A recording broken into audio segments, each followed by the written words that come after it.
Welcome to my educative channel. I'm Dr. Ricardo Hoogstra, plastic surgeon, Buenos Aires, Argentina. I specialize in laser technology. Here we can see a scar. It's a white scar that goes from the eyebrow to the middle of the brow, to the middle of frontal area.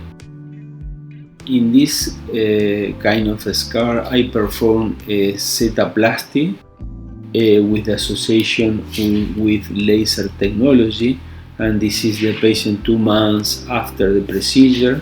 You can see here the scar and here disappear, and here is almost imperceptible. We can say in 2 months, 3 months, the patient is not going to have visible scar, because now 2 months is a little redness, and in 6 months after the procedure, the patient is going to have a white scar, completely imperceptible.